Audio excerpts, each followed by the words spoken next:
హరహర్ మహాదేవ్. ఓం నమ శివ అఘోరికాళీ నమ గురుదత్తే నమ సనాతన బంధువులకు హిందూ బంధువులకు హరహర్ మహాదేవ్. ఇప్పుడు ఏదైతే నేను ఒక లైవ్ చూశాను, రాధిక అనే ఆమె అడ్వకేట్, ఆమె లాయర్ గా చేస్తుంది. ఆమెకు పెళ్ళై భర్త వేరే వాళ్ళతో వెళ్ళిపోయిండు. ఆ డిప్రెషన్ లో ఉండి, ఓకేనా, ఆ డిప్రెషన్ నుండి నాకు ఫోన్ చేసి, అమ్మ నాకు ఇలా జరిగింది, నన్ను కొద్దిగా కాపాడండి, నాకు కొద్దిగా తోడుండండి, కొద్దిగా నా భవిష్యత్తుని కాపాడండి అని నన్ను అప్రోచ్ అయితే నేను ఆమెకు ఫోన్లలో మాట్లాడడం జరిగింది. కానీ ఏదైతే ఆమె ఇప్పుడు పెళ్లి చేసుకున్నామో, నాకు తాళి కట్టింది అనేది ఇదంతా అబద్ధం. నేను ఒకటో తారీఖు మధ్యప్రదేశ్లో ఉన్నాను.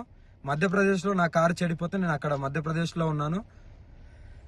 కానీ ఏదైతే తాళి కట్టిందని అంటుందో అవి ప్రూఫ్స్ కావాలి నాకు. ఏదో పసుపు గమ్మో పసుపు తాడో చూపిస్తే కాదు, ప్రూఫ్స్ అనేటివి కావాలి. అది కంపల్సరీ చూపియాలి కూడా. ఇంకోటి ఏంటంటే నా ఆడియో రికార్డింగ్ మాత్రమే పెడుతుంది కదా, మరి ఆమె మాట్లాడిన ఆడియో రికార్డింగ్ కూడా కావాలి. ఆమె మాట్లాడిన ఆడియో రికార్డింగ్ కూడా బయట పెట్టాలి.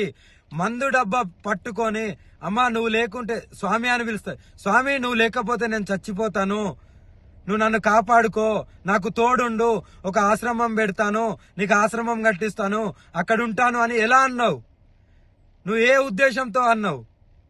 నువ్వు ఎంత డిప్రెషన్ నుండి అన్నావు? ఇంకోటి, నేను లవ్ యూలు మిస్ యూలు అనేటి అది నా కామన్ వర్డ్. అందరితోని ప్రేమగా ఉంటాను, ప్రేమగా మాట్లాడతాను. నాకు అదొకటే తెలుసు. ఎవరిని నేను ద్వేషించను, ఎవరితో నేను అలా ప్రవర్తించను. ఎందుకంటే ఎవరైనా సరే కష్టాలలో ఉండే బయటికి వస్తారు. ఆ బయటికి రావడానికి నేను వాళ్ళతో ప్రేమగానే మాట్లాడతాను. అది నా common words, love you miss అనేది. కానీ దాన్ని ఎలా మీరు పోర్ట్రేట్ చేస్తున్నారు? ఆ అమ్మాయికి కూడా సిగ్గులేదా? మరి ఇప్పుడు నేను వర్షిని పెళ్లి చేసుకుంటాను వర్షినిది అన్నప్పుడు ఇన్ని రోజులు లేంది ఈ రోజు ఎందుకు మీడియా ముందుకు వచ్చినావు? అదే రోజు వచ్చి మీడియా ముందు మాట్లాడొచ్చు కదా, అంత దమ్ము లేదా? ఇప్పుడు నీకెవడో వచ్చి చెప్తే నువ్వు మీడియా ముందుకు వస్తున్నావా? ఎవడో వచ్చి, నువ్వు లాయరే కదా, అదే రోజు నువ్వు కోర్టులో, అదే నువ్వు చేసే కోర్టులోనే నువ్వు పిటిషన్ వేసుకోవచ్చు కదా. ఇప్పుడు నువ్వు లాయర్ కాబట్టి అలా కూడా చేస్తావేమో.